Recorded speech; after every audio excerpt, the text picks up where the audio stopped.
உங்களுக்கு மனசாட்சின்னு ஒன்று இருந்தா மீடியாவை ஸ்கிப் பண்ணாம நான் சொல்றதை கேட்டு தயவு செய்து எல்லாரும் ஷேர் பண்ணுங்க. இதாங்க கிழவரப்பள்ளி அணை டேமு தண்ணி எப்படி இருக்கு பாத்தீங்களா? நுரையா இந்த தண்ணியை தாங்க மக்கள், மாடு, மனுஷன், ஆடு எல்லாருமே குடிக்கிறாங்க. Hi everyone, you can see a white foam behind me. It is not a snow or mist, it's a chemical foam.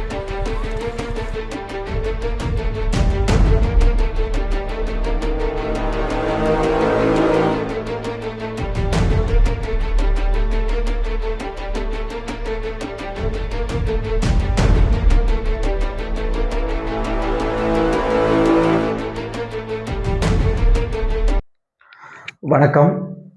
தண்ணீரில் இந்த மாதிரி நஞ்சை கலக்க முடியுமா அப்படின்னா இந்த தமிழ்நாட்டுக்கு வர தண்ணீரை தான் கலக்க முடியும்னு நினைக்கிறேன். ஏன்னா அந்த அளவுக்கு மிகப்பெரிய ஒரு மோசமான நிலையில தான் ஒசூர் அருகே இருக்கிற கிழவரப்பள்ளி அணையில் இந்த மாதிரி நிலையில நம்ம தொடர்ந்து மீடியாவில் பேசிட்டு இருக்காங்க. அரசியல் தலைவர்கள் பேசிட்டு இருக்காங்க. ஆட்சியில் இருக்கும்போது பேசுறதுல, ஆட்சியில் இல்லாத போது பேசுறாங்க.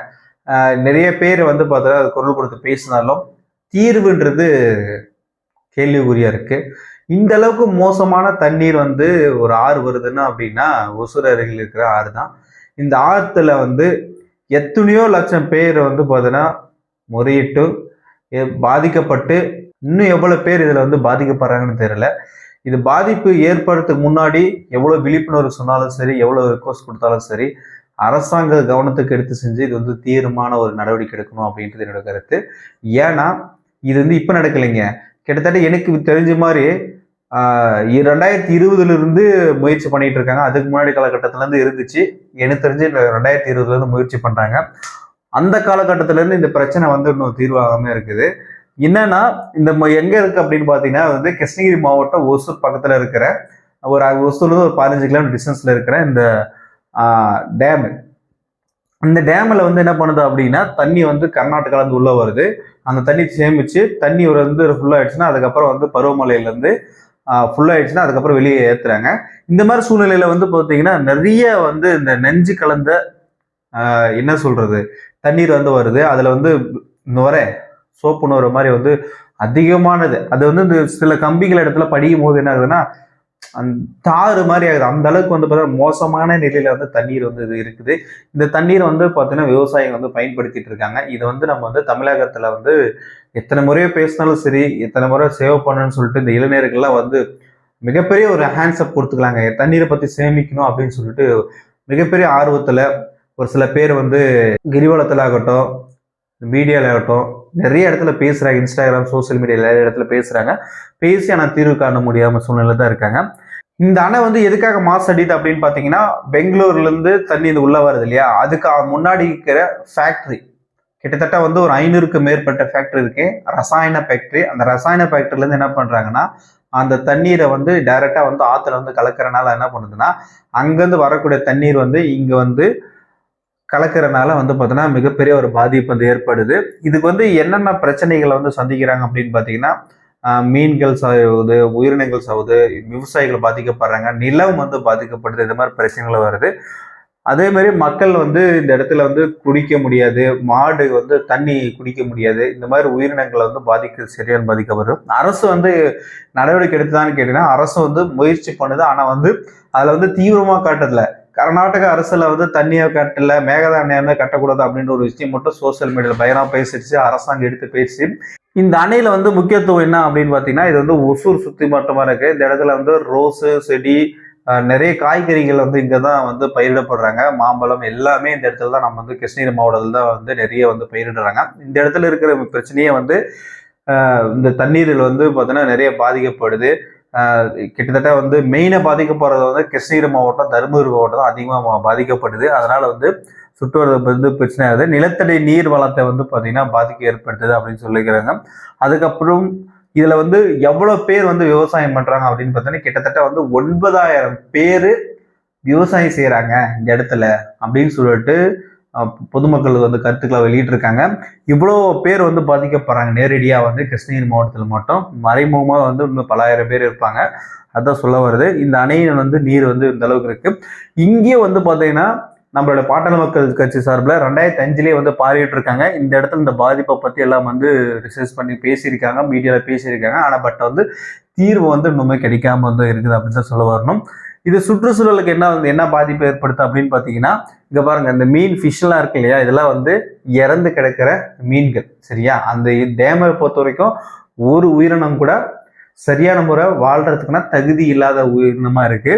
இதுல வந்து என்ன பிரச்சனை அப்படின்னு பாத்தீங்கன்னா, நீரில் வந்து ஆக்சிஜன் அளவு வந்து குறையுது. அதனால வந்து பாத்தீங்கன்னா இந்த மாதிரி பிரச்சனை வந்து ஏற்படுது. மீன்கள் மற்றும் பிற நீர் வாழும் உயிரினங்கள் வந்து மிகப்பெரிய பாதிப்பு ஏற்படுத்துது.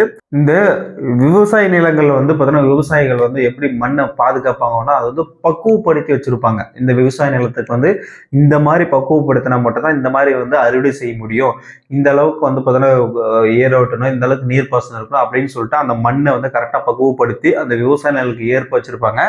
இந்த மாதிரி பிரச்சனை வரும்போது பார்த்தீங்கன்னா மண் வளம், மண்ணோட சத்து வந்து குறையும். அதனால வந்து பார்த்தீங்கன்னா விவசாயிகள் வந்து விவசாயம் பண்ண முடியாது, விளையாது, காப்பு காய்க்காது, அந்த மாதிரி விஷயங்கள் வந்து நிறைய பிரச்சனைகள் இருக்குது. அதனால அரசாங்கம் வந்து உடனடியாக பிரச்சனை தீர்வு காரணம். இது வந்து புதிய அரசு தமிழக அரசுல வந்து பார்த்தீங்கன்னா விஜய் அவர்கள் வந்து தலைமை ஏற்றிருக்காங்க.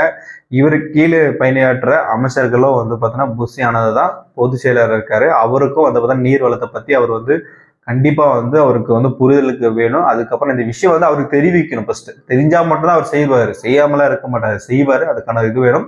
அதனால வந்து மாவட்ட நிர்வாகமாகட்டும், அதே மாதிரி அரசியல் சார்ந்தவங்களாகட்டும் இந்த பிரச்சனை தீர்வுக்கான கண்டிப்பா வந்து குரல் கொடுக்கணும்.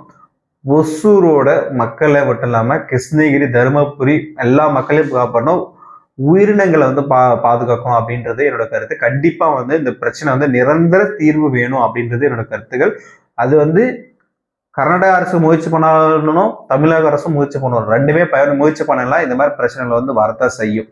இதெல்லாம் வந்து ஏற்கனவே வந்து தனி குழு போட்டு கோர்ட்ல வந்து பார்த்தோன்னா வழக்கு பதிவு பண்ணி இதெல்லாம் வந்து நிறைய இது வந்து அரசாங்கம் வந்து கையெடுத்துட்டு இருக்காங்க. ஆனால் பட் வந்து ஒத்துழைப்பையோட செஞ்சா கண்டிப்பா வந்து இந்த அணையை வந்து காப்பாற்றலாம். இல்லைன்னா கிருஷ்ணகிரி அணையை வந்து ஒசூர் பக்கத்தில் இருக்கிற அணையை வந்து காப்பாற்றுறதுக்கான வாய்ப்பு குறைவு அப்படின்றது என்னோட கருத்து. உங்களோட கருத்துக்கள் என்னன்றது கமெண்ட் பண்ணுங்க.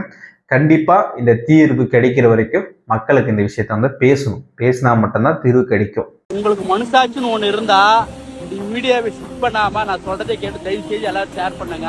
இதாங்க கிழவரப்பள்ளி அணை டேமு தண்ணி எப்படி இருக்கு பாத்தீங்களா, நுரநோரியா. இந்த தண்ணியை தாங்க மக்கள், மாடு, மனுஷன், ஆடு எல்லாருமே குடிக்கிறாங்க. பார்த்தோன்னா சிட்டிசன் படத்துல அத்திப்பட்டி எப்படி அழிஞ்சு போச்சு, அதே மாதிரி கிருஷ்ணகிரி மாவட்டமும் இப்போ அழிவு போற சுச்சுவேஷன் வந்துருச்சு மக்களே. சிவகுமார் கிழவரப்பள்ளி அணை டேம்னு இப்போ எல்லாருமே இன்ஃப்ளூன்சர் அத்தனை பேர் பார்த்தோன்னா ட்ரை பண்றாங்க. உங்களோட சப்போர்ட் வேணும். ஒரு விவசாயி காக்கணும், விவசாயம் நல்லா இருந்தால் தான் மக்கள் உணவு நல்லா இருக்கும், எல்லாருமே நல்லா இருக்க முடியும். தயவு செய்து சிஎம் சாருக்கு இந்த வீடியோவை ஷேர் பண்ணுங்க. Hi everyone, you can see a white foam behind me. It is not a snow or mist, it is a chemical foam. Take a look at the plants near the dam. How deadly it's looking. Think about the water quality and how it's going to impact the agriculture lands near the dam area.